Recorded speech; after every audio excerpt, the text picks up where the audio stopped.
Dun, dun, dun, dun, dun, dun, dun, dun, dun, dun, dun, dun.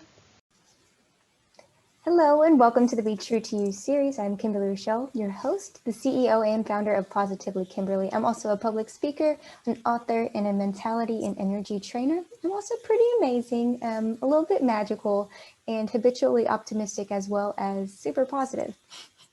In this amazing series, I get the opportunity to meet with amazing people all around the world and figure out what makes them so unique, so talented, and really just so awesome. Today, I have the pleasure of having John Armijo. Did I say that right? Yes. In fact, I was waiting for you to give it a shot because 9 out of 10 people get it wrong. I've been called everything. Yes. You know, I think it's because I was talking with Curtis and he was like, Armijo, Armijo. Armijo. It's been mispronounced so many times that I'm not even sure I'm pronouncing it right at this time. How are you doing today? Not too bad. Not too bad. Woke up early, cleaned out the garage with my wife, put some things for sale on Facebook Marketplace, and 2 have already sold in the first 10 minutes, so I'm rocking. Hey, that sounds awesome. Yeah. You're on fire today. Off to a good start. And I'm still half asleep. Really? You don't look half asleep. Oh, I am. The rest will kick in soon. Well, I know that you're like a jack of all trades kind of person. What kind of things do you do that brings you joy? Well, the things that bring me joy. Well, first off, every day that I wake up, I'm happy. Off to a good start. I've accomplished the first thing of the day, is waking up. The fact that I get to live puts me in a pretty good mood. Then I make my bed, and that gives me my first accomplishment of the day. It sounds silly, but things are already happening the moment you get up once you make your bed. But beyond that, what makes me happy, what gives me joy is I'm a pretty creative person. And my mind is always running. I mean, obviously I have my daily responsibilities I have to take care of, like cleaning the garage, doing my normal work. But my mind is always running as far as, stories and ways to be creative. I paint also, a lot of writing. That's what makes me happy. That, and then surrounding myself with like-minded people. Because and I've always done that my whole life. I've always kind of been the weird kid. And once you surround yourself with people that get you, that's when things really, really get exciting and things start to happen. So my entire life, I've been fortunate enough that I've surrounded myself with the right people. And now, as I'm 47 years old now, and I've been working in film for about 10 years and really gone indie the past 4 or 5 years. But I've used what I've learned in my life to surround myself with the right people. And, everybody brings their own strengths. And once you do that and you drop the egos, things really, really start to happen and everybody evolves together. I just said a lot. Does that make sense? It makes perfect sense. Yes. Okay. Do you have one moment that's really been defining in your life? And as far as creativity or just in general? Either one. Well, yes. I mean, I go through the same trials and tribulations that everybody does in life.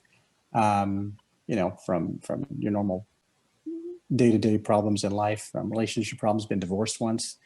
And then I'm a cancer survivor.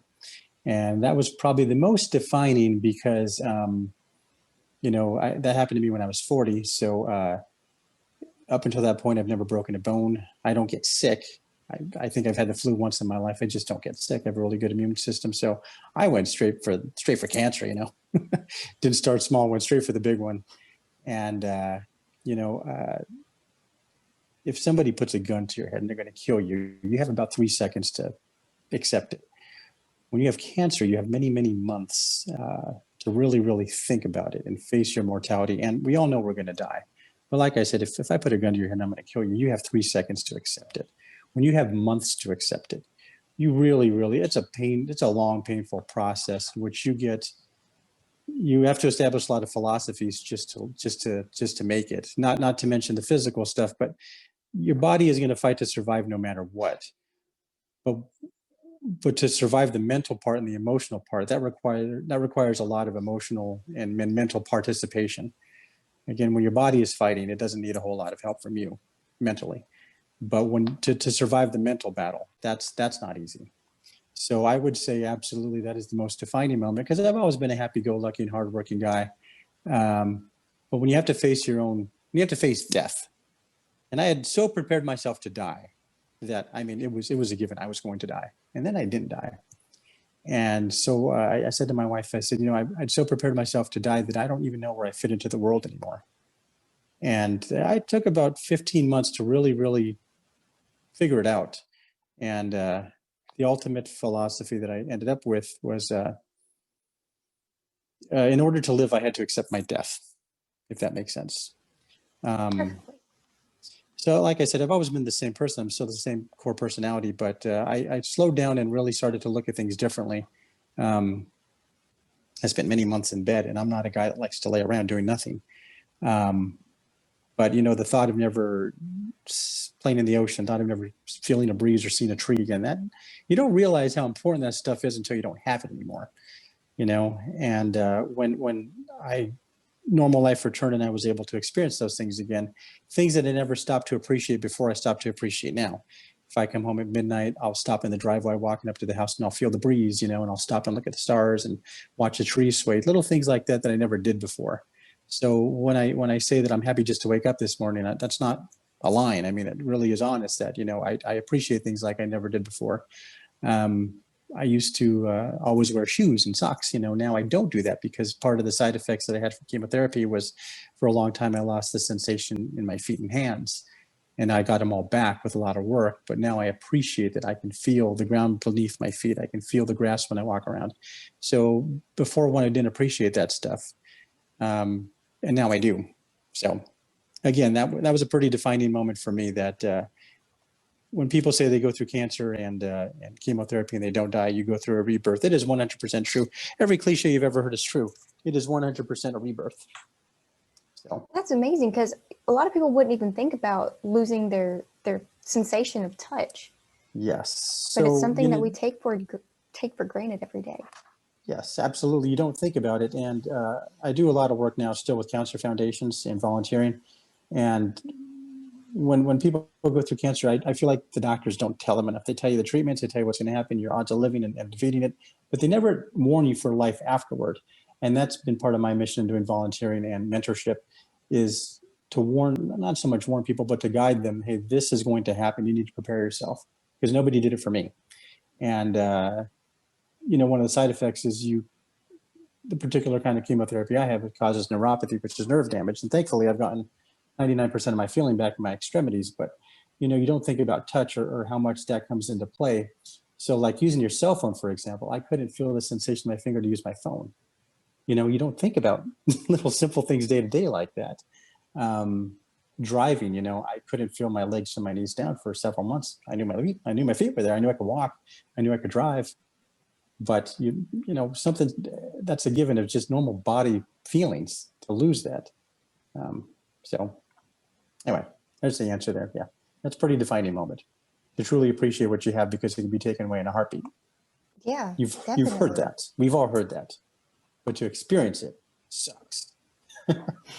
It sucks. But there's life on the other side. You come out of it.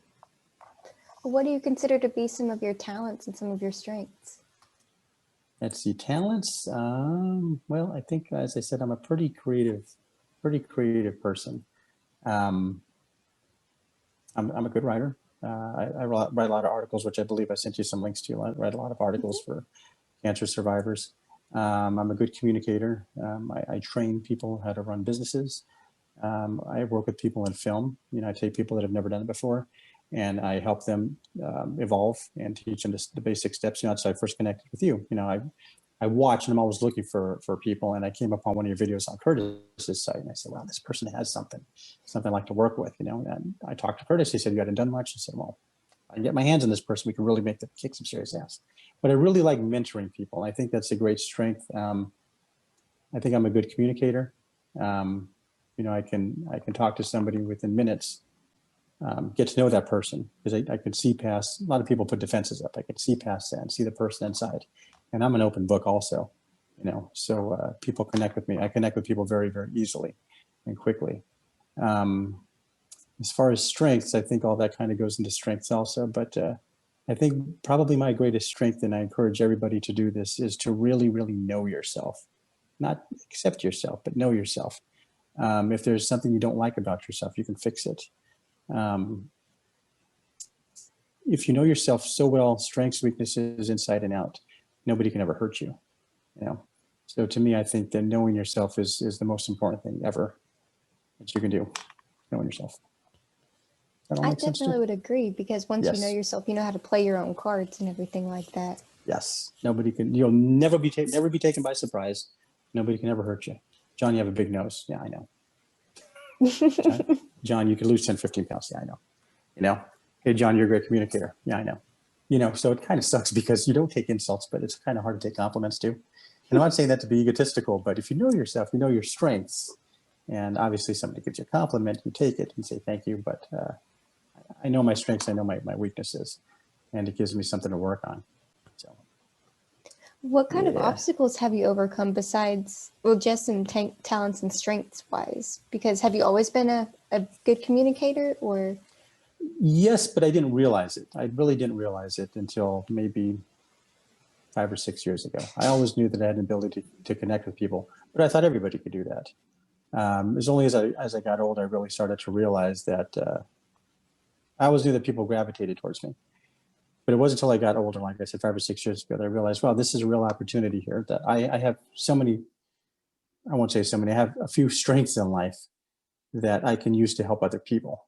You know, if you go back to cancer mentorships, like, well, I have this strength and I can justify something so horrible happening to me if I can use it to empower other people, you know, to realize that, listen, this happened to me, but it's going to happen to you also, and you can be okay. And here's how I did it. I can use that terrible experience for good.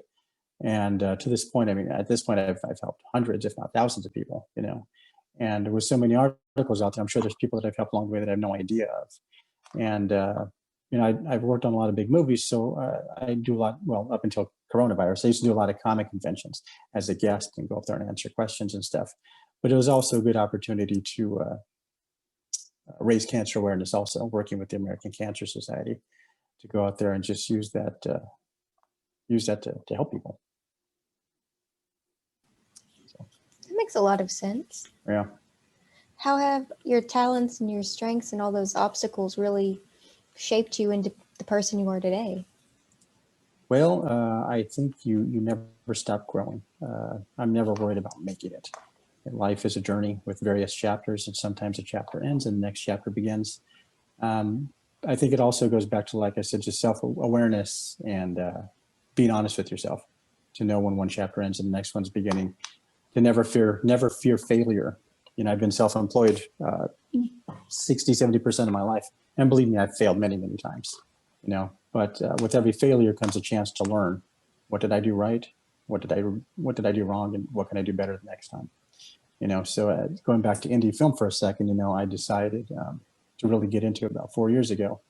And I started with these small 1-minute skits, Pop-Tart Adventures, if you've ever watched them, with me and my son.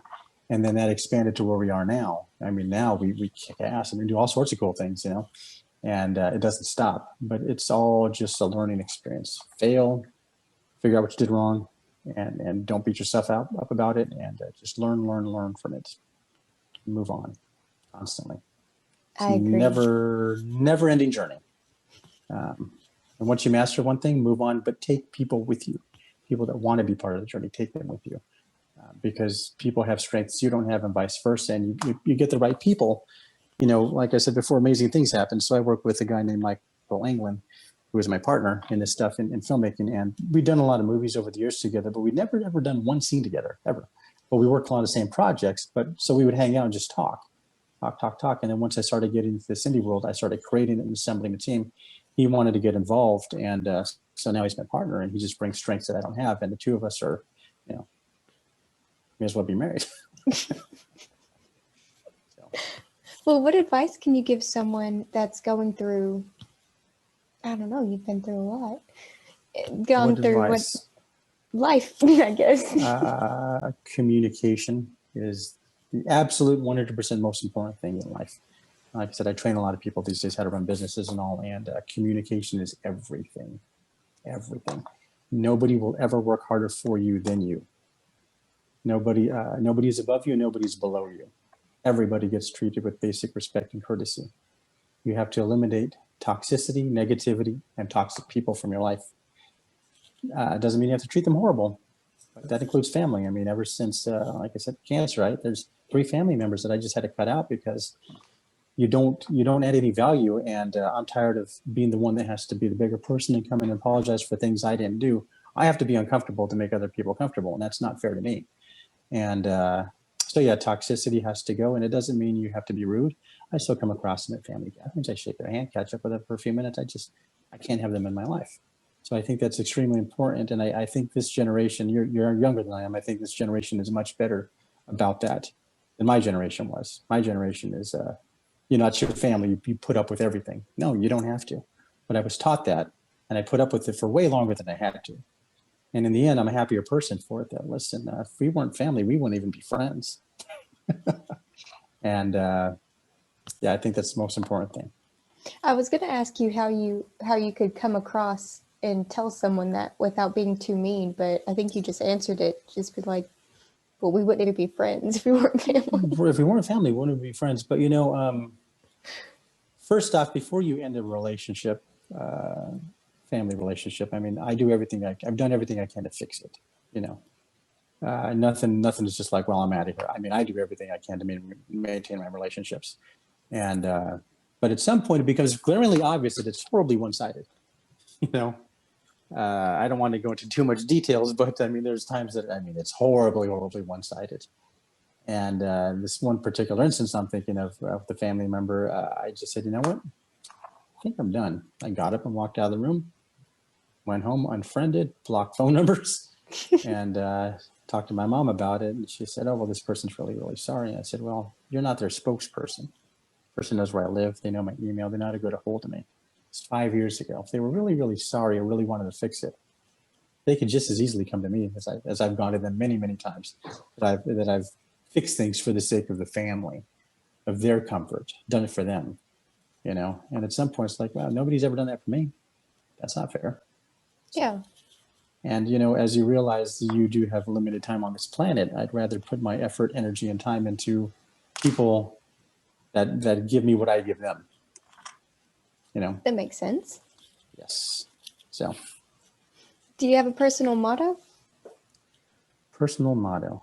No, I don't think so. But I do think that I have a daily ritual. Like I said, I always ask myself, what did I do right today? What did I do wrong? And what can I do better tomorrow? Those 3 simple things really, really make a difference, because you have to own everything you've done. If you've done something right, hey, good job, John. If you've done something wrong, you need to fix it. If I've made a mistake that's hurt somebody, I need to fix it. I need to apologize and own my mistakes. And then what can I do better tomorrow? That gives me something to work towards tomorrow. So I'm human. I'm far from perfect. I make mistakes, but I really go out of my way to own them and make sure that I value the people that are in my life. I mean, you're Facebook friends with me every now and then. You'll see a post that just says, hey, thanks for being part of my life. I always put that out there so that the people that I know that I have relationships with know that I value them. Because again, you never know when that could be taken away. That's beautiful. I absolutely love that. I'm not as mean as I look. And I'm sure some people would love to reach out to you. And I have your Facebook and your Instagram links in the description, so people can do that very, very easily. Yes. America's Movie Cop, easiest way to find me. And once the world opens back up, hopefully I'll go back to doing appearances and all over the country and meeting people again and connecting with people. Yes. Well, I'll keep my fingers crossed for you. Yes. Thank you so much for joining. I'm in Florida now. What part of Florida? Fort Lauderdale. Oh, yeah. Okay. Well, I was hoping to do a movie with you or something, but maybe that's still in the works. We may be able to do something still. All right. Well, it's been fun. If you need anything, just holler. Okay. Thank you so much. All right. Thanks, dude. See you later. Bye. Bye. Now, I really haven't gotten the opportunity to work with John just yet, but every single time that we've talked on Facebook and just through all the conversations that we've had, I've just known he's been such a good person, and he's gone through so much, and he's been so supportive of everything that I do, and I try to do the same for him. I absolutely love what he said, though, at the end, how he doesn't really have a personal motto, but at the end of the day, he definitely looks back and figures out what's right, what's wrong, and what he can do better. As long as we're always progressing, then we can always be moving forward. And as long as we're moving forward, we're going to get to our destination. It doesn't matter what steps we take because we're always going to end up in the right spot. That's all I have right now. I'll see you later.